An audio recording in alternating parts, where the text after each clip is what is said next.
ইতিহাসের অন্ধকার পাতায় এমন কিছু সম্প্রদায়ের গল্প লুকিয়ে আছে যাদেরকে ঘিরে আছে নানা রকম রহস্য। সেই রহস্যের প্রতিটি পরতে পরতে আপনার গায়ে কাঁটা দিয়ে উঠবে।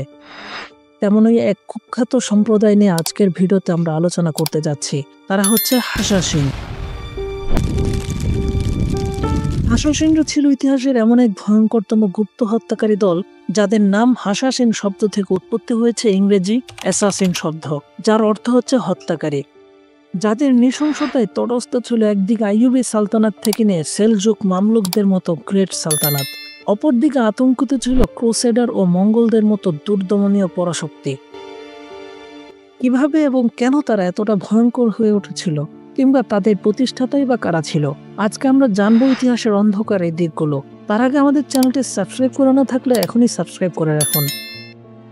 হাসাসিনদের ইতিহাস বর্ণনা করতে গেলে যে লোকটির নাম সর্বাগ্রে আসবে তার নাম হচ্ছে হাসান সাব্বাহ। ইরাকের বিখ্যাত শহর কুফায় জন্ম নেওয়া হাসান বিন সাব্বাহ ছিলেন শৈশব থেকে মেধাবী। অঙ্ক, জ্যোতির্বিদ্যা, ধর্মতত্ত্ব ও দর্শনে তার জ্ঞানকে সমকালের পণ্ডিত নিজামুল মুলক, ওমর খাইয়াম ও ইমাম গাজালির পর্যায়ে ধরা হতো। কিন্তু ইতিহাসের কাল পরিক্রমায় তিনি ধীরে ধীরে হয়ে উঠেছিলেন মধ্যপ্রাচ্যের ত্রাস। প্রথম জীবনে ইসনা আশারিয়া শিয়া মতবাদের সমর্থক হলেও পরবর্তীতে ইসমাইলি শিয়া মতবাদে দীক্ষিত হন। ইসমাইলি শিয়া মতবাদ ও নিজস্ব কিছু মতবাদের মিশেলে তিনি দাঁড় করান অভিনব এক মতবাদ, যা তৎকালীন সময়ে দাওয়াতে জাদিদা নামে পরিচিত হয়। তিনি উক্ত মতবাদের প্রচারের জন্য পারস্য থেকে নিয়ে আরব সাগর, মিশর থেকে নিয়ে মরু সাহারা, শহরে শহরে গ্রামে গ্রামে ঘুরে বেড়ান। এভাবে তিনি তার কথার জাদুতে খুব অল্প সময়ের মধ্যে বিরাট সংখ্যক অনুসারী জুটিয়ে ফেলেন। সেই অনুসারীদের নিয়েই পরবর্তীতে গঠিত হয় হাসাসিন বা গুপ্তঘাতক দল। তিনি তার অনুসারীদের নিয়ে ঘাঁটি স্থাপন করেন আলামত দুর্গে। এই দুর্গটি ছিল প্রাকৃতিকভাবে সুরক্ষিত এবং এতটাই দুর্গম যে এটি ছিল কার্যত অপরাজেয়। এখানে হাসাসিনরা প্রশিক্ষণ নিত এবং তাদের মিশন সম্পন্ন করার জন্য প্রস্তুত হতো। এই স্থানকে তারা একদিকে দুর্গ এবং অন্যদিকে আধ্যাত্মিক প্রশিক্ষণের কেন্দ্র হিসেবে ব্যবহার করত। হাসাসিনরা আলামত দুর্গ অধিকার করার পর থেকে ক্রমে অত্যন্ত দৃঢ়তার সাথে ইয়াজিদ, কিরমান, তাবারিস্তান, দামগান, কাজবিন প্রভৃতি অঞ্চলে আধিপত্য বিস্তার করে একে একে দখল করতে থাকেন বিভিন্ন গুরুত্বপূর্ণ শহর ও দুর্গ। সেলজুক ও আইয়ুবী সালতানাত সহ পশ্চিম এশিয়ার রাজন্যবর্গ এবং তাদের সেনাপতি, এমনকি ক্রুসেডারও তাদের ভয়ে তটস্থ থাকত। এভাবে গুপ্ত হত্যা ও ত্রাস সঞ্চার করে তারা সমগ্র পশ্চিম এশিয়ার ভূখণ্ডে আতঙ্ক সৃষ্টি করে রেখেছিল। হাসাসিনদের প্রচারণা কাঠামো ছিল অত্যন্ত সুসংগঠিত এবং শ্রেণীভিত্তিক। তারা 6টি শ্রেণীতে বিভক্ত ছিল।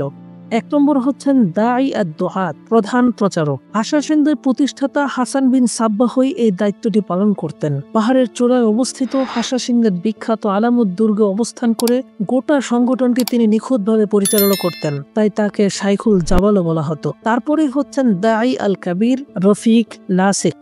ফাইনাল এবং সর্বশেষ স্তরে হচ্ছে ফিদাই বা আত্মোৎসর্গকারী। প্রকৃতপক্ষে ফিদাইরাই ছিল গুপ্তঘাতকতার প্রধান বাহক এবং প্রকৃত হাসাসিন।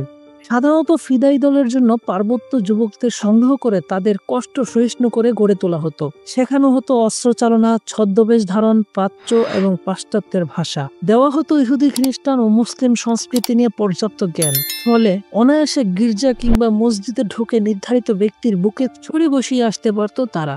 ফিদাইদের অনুগত রাখার জন্য আলামত দুর্গকে সাজানো হতো স্বর্গীয় রূপে। বিখ্যাত পর্যটক মার্কো পোলো 1271-72 সালে এটি পরিদর্শন করেন। তার ভাষ্যমতে 2 পাহাড়ের মধ্যস্থলে এক কৃত্রিম উপত্যকা প্রস্তুত করে প্রবাহিত করা হয়েছিল শরাব, দুগ্ধ, মধু এবং সুপেয় পানির নহর। রাখা হয়েছিল নিত্যপটীয়সী সুগায়িকা চিত্তহারিণী রক্ষিত।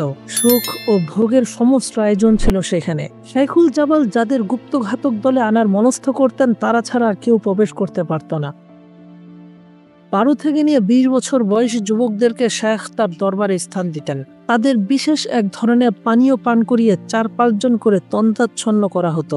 সেই পানীয়টির নাম ছিল হাশিশ। সেখান থেকে এই গুপ্তঘাতক দলটির নামকরণ। তন্দ্রা ভাঙলে তারা দেখতে পারত তার অপরূপ স্বর্গে বসে আছে। শায়খ যখন কোনো যুবককে কোনো মিশনে প্রেরণ করতেন তার আগে আবার হাশিশ পান করানো হতো। তারপর জ্ঞান ফিরলে শায়খের সামনে আনা হতো। বলা হতো সে যদি অমুক শাহজাদাকে হত্যা করে আসতে পারে তবে তাকে সে স্বর্গে পাঠানো হবে। আর যদি অভিযানে গিয়ে তার মৃত্যু হয় তবু তাকে এনে অনন্তকালের জন্য পাঠানো হবে সেখানে। এর ফলে শায়খের হুকুম পালনের জন্য তারা তৎপর হয়ে উঠত।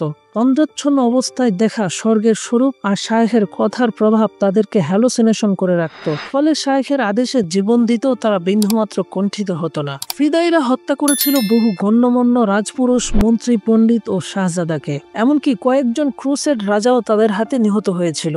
যাচক বেশে গির্জায় কিংবা প্রসিদ্ধ পুরুষের বেশে মসজিদে ঢুকে পরিকল্পনা বাস্তবায়ন করত তারা। এভাবে ফিদাইদের হাতে 1091 সালে নিহত হয় ইতিহাসের শ্রেষ্ঠ মন্ত্রী নিজামুল মুলক। ইতিহাসের অন্ধকার জগতে তাদের খুনের তালিকা দীর্ঘতর হতে থেকেছে দিনকে দিন। তাদের হাতে নিহত হয়েছিল মন্ত্রী আব্দুর রহমান আস-সুমাইরামি, নিজামুল মুলকের ছেলে ফখরুল মুলক, কাজী সাঈদ আল হালবি, ফাতেমা খলিফা আল আমির বিআমরিল্লাহ, আব্বাসীয় খলিফা আল মুস্তারশিদ এবং তার পুত্র আর রশিদ সহ অসংখ্য গুণীজন। আর মহান সুলতান সালাউদ্দিন আইয়ুবীকে তারা টানা 7 বার হত্যা চেষ্টা করার পরও ব্যর্থ হয়। ইট মারলে যেমন পাটকেল খেতে হয়, ঠিক তেমনই তাদের এসব গুপ্ত হত্যার প্রতিশোধও তাদের থেকে নেওয়া হয়েছিল খুব নৃশংসভাবে। 1096 সালে বাতিনিদের উপর সর্বপ্রথম ধ্বংসযজ্ঞ নেমে আসে।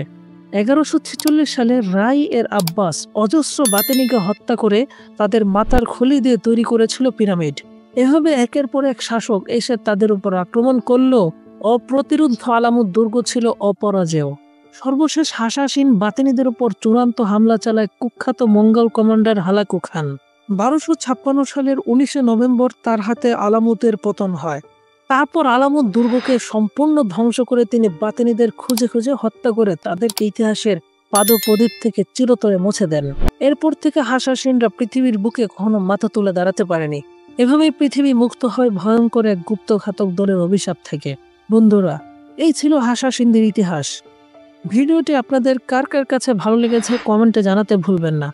এমন আরও ভিডিও পেতে চ্যানেলটি সাবস্ক্রাইব করে বেল আইকনটি বাজিয়ে দিন। দেখা হবে নতুন কোনো ভিডিওতে। সে পর্যন্ত ভালো থাকুন, সুস্থ থাকুন। আসসালামু আলাইকুম।